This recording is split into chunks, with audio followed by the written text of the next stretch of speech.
لهاض فكرة القريحة واعتدل فنه. اسمع كلامي وخل الشك والريبة، ما جيت لك من عدم فافكارنا عنه، والوقت دارت على الوافي دواليبه. الإنسان يلي علومه فوق شلنه، ما ينخفض شان اسمه مع معازيبه. والإنسان يلي علومه ما يودنه، قدام عينه هدف ما قادر يصيبه. شي من المواقف عليها نسجع الونه، وشي من المواقف تفرحنا بعد غيبه. عرق العلاقة فعول الطيب زكنا، ولا فعول الردى ما تخلق الهيبة. يملحن الطيب سوى للحن هنه، نغني بدون هنه ضاع ترتيبه. يروح وايد عن الإنسان لكنه الإنسان يعرف وش حقوقه وموايبه.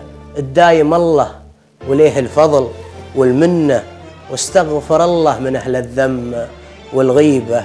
بعض الأوادم تضم الحقد وتكنه، وبعض الأوادم سجاياهم على الطيبة. بعض الأوادم تضم الحقد وتكنه، وبعض الأوادم سجاياهم على الطيبة. ما مشكلة لو نقول الوقت ما منه، كثروا علينا موالينا وعذاريبه. تواضع النفس يرفع قدرها، لأنه راعي التواضع في وقته ماشي يعيبه. يعجبك يلي تشوفه من صغر سنه، ضيوف داره كرمهم من تراحيبه. ما أقول إلا عسى من يابه الجنة، وقت الشدايد يمينك سيف تغزيبه. ويحزنك رجل رعوده مسويه حنه، ونسكت الحلقة تلاشت سحاحيبه. الدرب واضح وكل واحد على ظنه، والعقل فرق صغير السن والشيبة. من اللي يشرف طلبته منه وعنه، ومن اللي يخيب حرام أدور الثيبة.